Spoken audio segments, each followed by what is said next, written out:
Un appel d'un autre âge. Peacock Podcast vous propose Contes et légendes du monde.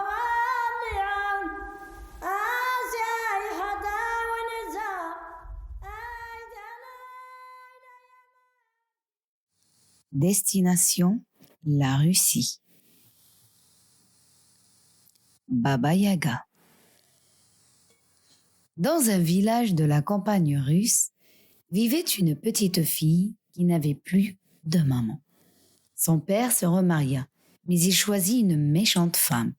Elle détestait la petite fille et la traitait mal. Comment faire pour me débarrasser de cet enfant? Songeait la marâtre. Un jour que son mari s'était rendu au marché vendre du blé, elle dit à la petite fille: « Va chez ma sœur, ta gentille tante, et demande-lui une aiguille et du fil pour te coudre une chemise. » La petite fille mit son joli fichu rouge et est partie. En route, elle se dit, comme elle était maligne, « J'irai d'abord demander conseil à ma vraie gentille tante, la sœur de ma vraie maman. » Sa tante la reçut avec bonté.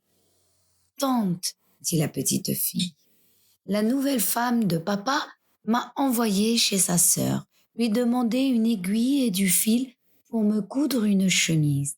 Mais d'abord, je suis venue te demander, à toi, un bon conseil. Tu as raison. La sœur de ta marâtre n'est autre que Baba Yaga, la cruelle ogresse. Mais écoute-moi, il y a dans son jardin un bouleau qui voudra te fouetter les yeux avec ses branches.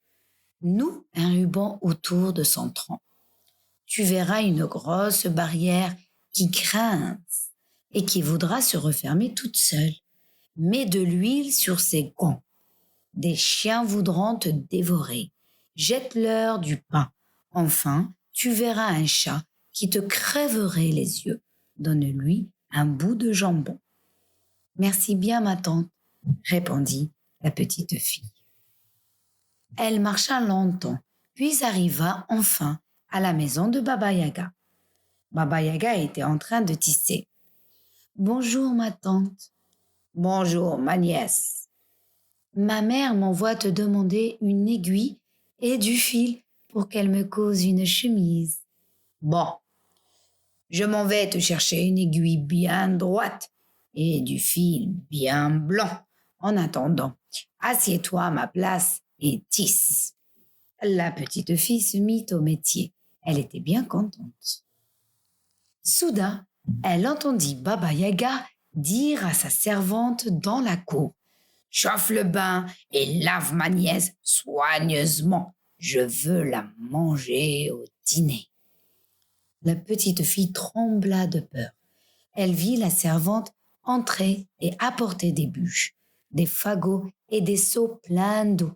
Alors elle s'efforça de prendre une voix aimable et gaie, et elle dit à la servante: « Hé, ma bonne, fends-moi du bois, et pour apporter l'eau, sers-toi plutôt d'une passoire. » Et elle lui donna son joli fichu rouge. La petite fille regarda tout autour d'elle. Un feu vif et clair commençait à flamber dans la cheminée. L'eau se mettait à chanter dans le chaudron. Et bien que ce fût une eau d'ogresse, elle chantait une jolie chanson. Mais Baba Yaga s'impatientait. Dans la cour, elle demanda: « Tu tisses, ma nièce?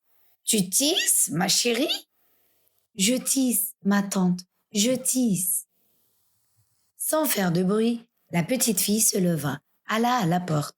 Mais le chat était là, maigre, noir, effrayant. De ses yeux verts, il regarda les yeux bleus de la petite fille. Et déjà, il sortait ses griffes pour les lui crever. Mais elle lui donna un morceau de jambon et lui demanda doucement: « Dis-moi, je te prie, comment je peux échapper à Baba Yaga ?» Le chat mangea d'abord tout le morceau de jambon. Puis il lissa ses moustaches et répondit: « Prends ce peigne et cette serviette et sauve-toi. Baba Yaga va te poursuivre colle l'oreille contre la terre. Si tu l'entends approcher, jette la serviette et tu verras. Si elle te poursuit toujours, colle encore l'oreille contre la terre. Et quand tu l'entendras sur la route, jette le peigne, tu verras. La petite fille remercia le chat, prit la serviette et le peigne et s'enfuit. Mais à peine sortie de la maison, elle vit 2 chiens encore plus maigres que le chat, tout prêts à le dévorer. Elle leur jeta du pain tendre et ils ne lui firent aucun mal. Ensuite, c'est la grosse barrière qui grinça et qui voulut se refermer pour l'empêcher de sortir de l'enclos. Mais comme sa tante le lui avait dit, elle lui versa toute une burette d'huile sur les gonds et la barrière s'ouvrit largement pour la laisser passer. Sur le chemin, le bouleau siffla et s'agita pour lui fouetter les yeux, mais elle noua un ruban rouge à son tronc et le bouleau la salua et lui montra le chemin. Elle courut, elle courut, elle courut. Pendant ce temps, le chat s'était mis à tisser. De la cour, Baba Yaga demanda encore une fois. « Tu tisses, ma nièce? Tu tisses, ma chérie ?»« Je tisse, ma vieille tante. Je tisse, » répondit le chat d'une grosse voix. Furieuse, Baba Yaga se précipita dans la maison. Plus de petite fille. Elle rossa le chat et cria « Pourquoi ne lui as-tu pas crevé les yeux, traître ?» « Hey, dit le chat, voilà longtemps que je suis à ton service et tu ne m'as jamais donné le petit os, tandis qu'elle m'a donné du jambon. » Baba Yaga rossa les chiens. « Hey, dirent les chiens, voilà longtemps que nous sommes à ton service et nous as-tu seulement jeté une vieille croûte, tandis qu'elle nous a donné du pain tendre. » Baba Yaga secoua la barrière.